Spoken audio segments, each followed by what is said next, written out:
Hello everyone, and welcome to the 2022 Artful Evening event at Dr. Jane Winston and Roger Grimm's home. I am delighted to have you joining us virtually, and I'm also delighted to say I believe this will be our final hybrid virtual event. As lovely as this has been, I miss seeing all of you in person.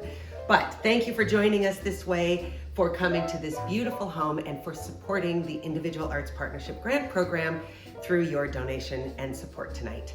I am really thrilled to bring you, Jane and Roger, into this conversation. We're going to learn a little bit about how they fell in love, how they met, and what of many things, one thing that brought them together. So Jane and Roger, if you would join me, please.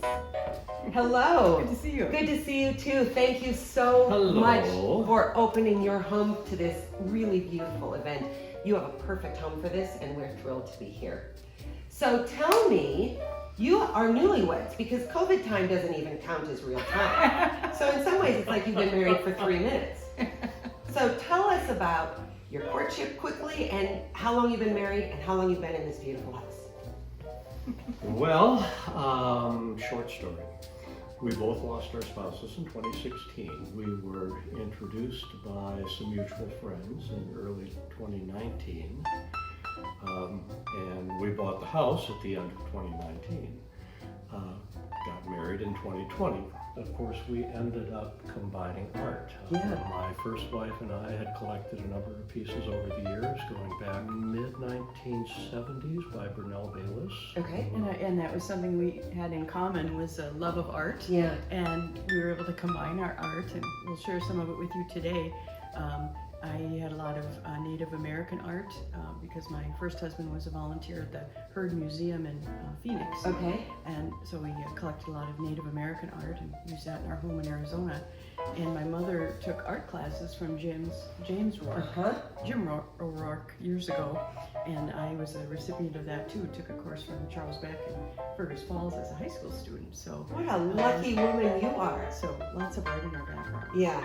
Well, one of the things that really struck me when we first met and I came through your collection was just how beautifully you combined these two separate marriages into this new marriage, and how it feels like you're honoring your past lives and your new life. And I think that's a really lovely way to use art, to not say, well, that was with your first spouse, I don't want that in the house, but to say, of course we'll have these things because that was a big piece of our lives, and now we'll merge them together. So let's start the tour.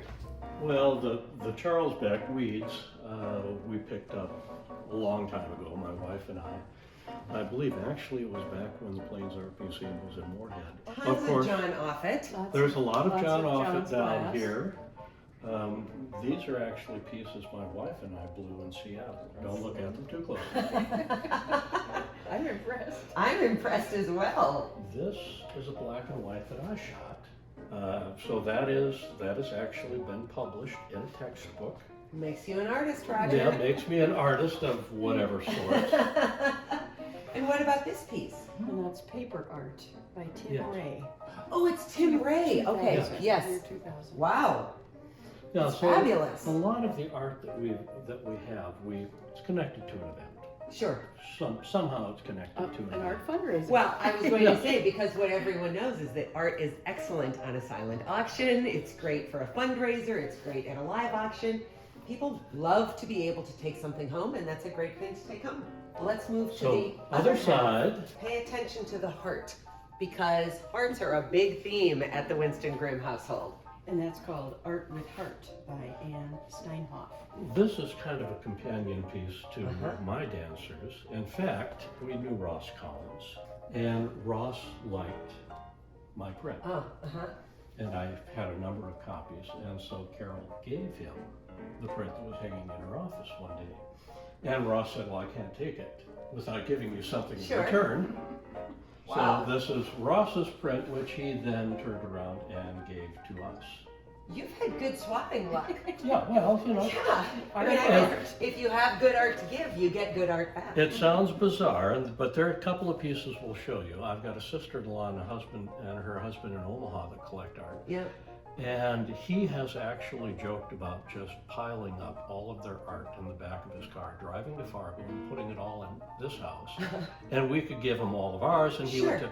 It's like a rotating museum like collection. I kind of love that. You Traveling know? exhibits. Yeah, absolutely. But that is a Dale Chihuly Seaform. It's what they call a studio piece. If you know Dale, he lost an eye in a car accident. Yep.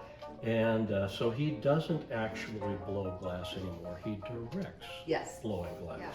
But when he did his installation at the Minneapolis Institute, my wife Carol and I went down and saw the installation. This was an impulse buy. We're driving back to Fargo going, what did we just do? But on the bottom of the box, there is his Oh, the book! His Seaforms book. Oh, So, wow. So, and a lot of the studio pieces came like that, you know, whether it was Seaforms or Macchias or Sure. whatever it happened to be, they gave you a book Oh, my that came with gosh. it. That's outstanding. And this winter in Arizona, we were able to attend 2 Chihuly installations at That's the nice. They had one at the Frank Lloyd Botanical Wright Garden. and the Frank He's Lloyd done that Wright, twice, and then at residence. Taliesin West. Okay, I have been to that botanic garden. It's fabulous. Just Yeah. gorgeous. Yeah. Really nice, really Yeah. So we nice. really enjoy his work. Oh yes, you'd kind of have to be dead not to enjoy Dale Chihuly work. I mean, it's pretty Everyone extraordinary. enjoys it. It Yeah, It absolutely. is. All right, anything else on this wall we should look at? This This piece, it is interesting. It's a lithograph from 1967 called At the Show Covered Gate. Now, how you get snow-covered gates out of that, I don't know, but that's the title. This piece actually, so my wife Carol did talk the Plains into doing an exhibit called Hidden Treasures a number of years ago. Okay. And what it was just artwork that people had. Oh, I love that. And so we brought the Muro down. And of course, the little kids got the biggest kick out of it. Oh, it looks like a big walking nose. And Carol would look at them and go, well, that's one thing you might see. Not going any further Right, than that. yes, that's But, true. Art is what you... Art is what you Yeah. define it as. They yes. wanted us to bring the glass down, but we did not. Although there was a Chihuly down there. Yes. A series of, I think it was 11 bowls, nested bowls originally. Oh my gosh. One of which no longer is with us because the gentleman, and of course he liked it, you know. This was the piece that the Chihuly installers, when they saw it, they freaked because they knew right away it was old enough that Dale had blown it. Okay. But he used to use one of the smallest bowls for M&Ms for his grandchildren. I sort of love that. Oh yeah. I mean, You know, so the bowl is no use- longer you with should us, use but it. but it lived a good life. it had a good It end. had a good end. Yeah. Yes, so And we have another interesting, I think, Chihuly piece. Dale would do acrylic, he would do watercolor. There were a number of ways he would do studies for his glass pieces. And so this is one of those studies. Well, it makes sense. Of course, he wasn't just looking at molten glass and making it from nothing, but you just don't think about him Right. constructing in any other medium. We could come over this way. Brett Yes. Bachmeyer's piece here, and that we chose at an opera fundraiser. Yeah, that is a really lovely piece. I think all of Brad's work is beautiful, but that is a particularly elegant piece of his. Yes, and we bought that virtually. Oh, so it's kind of new to you. Yes, yes. It's in this marriage. Yes, Yes. we bought that together. All right. I think it would be lovely to move into the bedroom where we will see Okay. more art collection. We'll do it. So we are in Roger and Jane's master bedroom, and you will see all of this artwork. And Jane just tells a really lovely story about how this was an important piece of their courtship and recognizing their previous marriages. So Jane, what do you want to tell us about the work in this room? The piece over the bed is a Jim Dine, I think our kind of rather iconic print, 8 Hearts is the title, and that was Roger and Carol's piece. Our interest in art, and we had a lot of heart icon objects, And none of these are particularly well-known artists, but Roger can tell you about this piece. It's That was a by piece. Tom Wheeler. It's actually an old retired Boeing employee. And when he retired, he thought, I should do art. Well, what do I know?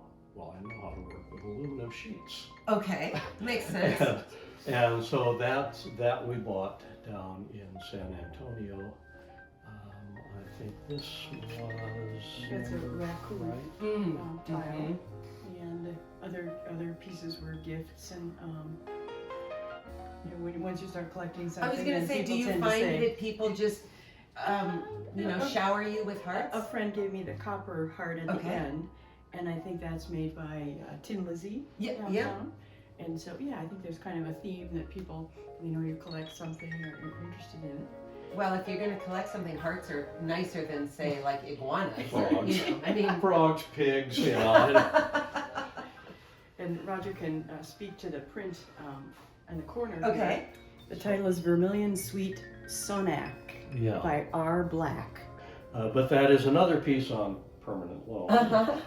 My first husband, Randy, collected a lot of Southwestern art in our home in Arizona because he was a volunteer, a docent at the Heard Museum, the Native American Art Museum, and a lot of things in my collection are wearable. And this is a piece that we purchased at an art auction, a fundraiser for the Heard Museum, and it was created by a young Zuni jeweler named Giovanna Poblano, and the bracelet was made by her mother, Veronica.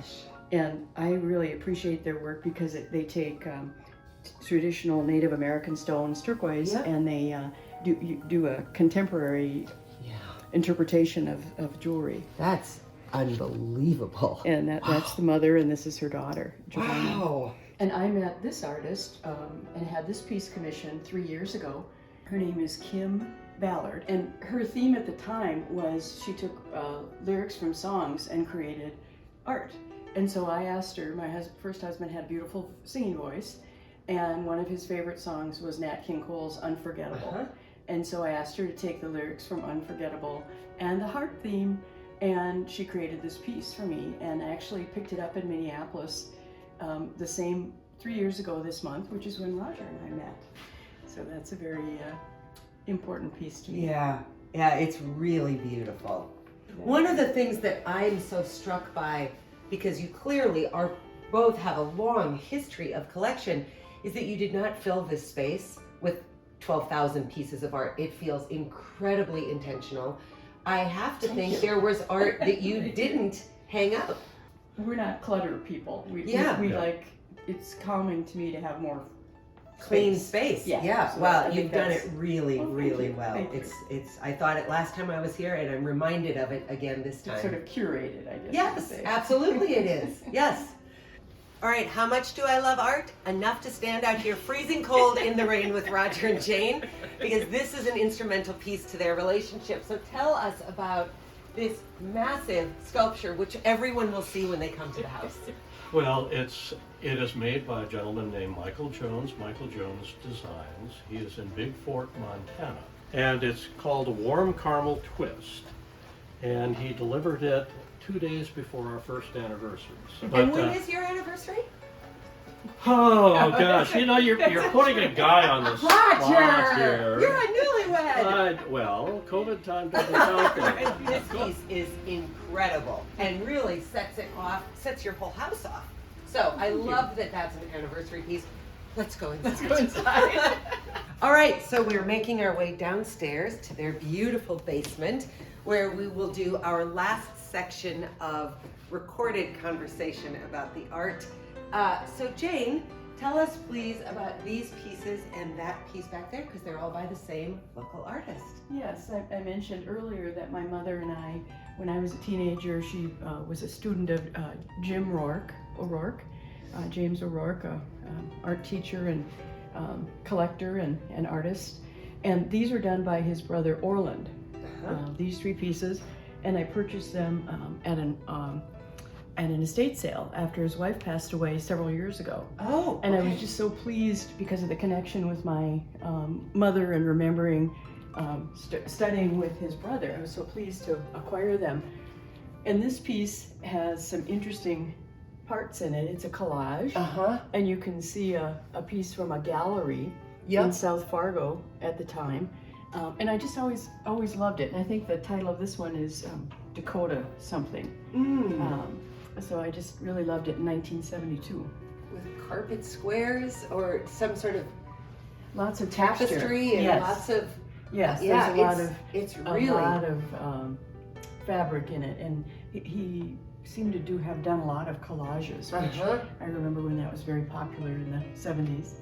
And this painting, I don't recall that it has a name on the back. The third piece that I acquired at the estate sale is called Mango. Oh, what a well-named piece. That's these three beautiful O'Rourke pieces. And then we're going to move on to this piece, which has a decidedly southwestern feel to it, but I could be really wrong about that. Well, yeah, people go, is that a snake? But you know, everybody in Fargo knows Sodbuster. Yes. It was originally installed down on Broadway and Main Avenue, and then fiberglass didn't deal particularly well with the elements, and the Plains Art Museum stored it for a while, and recently put it back in place last summer on the City Hall Mall. So this is by the same artist, Jimenez. You get different, some people think it's kind of creepy. But I really do like the colors. I really like really the colors, like the colors too. And not unlike Chihuly, people who know Jimenez work know him as a fiberglass three-dimensional artist. So to see his work in two dimension is really fascinating. So it's a different piece for him. Yeah. That Omaha Permanent Loan Collection, you really hit the mother load on that. All right, Don't say anything. All right, I will not let them know. Let's go down the hall. So this is the first piece of art that Carol and I bought. Okay. And so that's Burnell Bayless. That goes back to mid-70s perhaps. And the title of that piece is Moon Voices. Moon voices are silent. Be still and you can hear them. In keeping with the Burnell theme, this is his Dakota series. So Dakota Sunrise, Dakota Day, Dakota Sunset, Dakota Night. And then there's another series of his in the hallway. This is his Dakota Jazz series. And of course you can hang them any number of different ways. So that was one of the first artists that we collected. And I still have a very fond spot for Burnell's work. Jane and Roger, thank you for this tiny tour of all of the art. What a treat it has been to take this journey with you, to learn a little bit more about you and the art that you selected. I want to let you know that I'm standing next to a piece that Jane's mother painted when she worked with Mr. O'Rourke. So it's a family farm piece that Jane got back from the original holders of the piece, another loaner maybe, which seems to be kind of a common theme of your two lives. Thank you so much for opening your home and for letting us see some of this. I know that the audience will have enjoyed it as much as I have. Oh, thank you. Thank you. Everyone else, we're going to close for now. Thank you so much for your support. Thanks for joining us on this tour. I hope that you enjoy the food from Blackbird and the wine from Bernie's, and I'll talk to you soon. Thanks.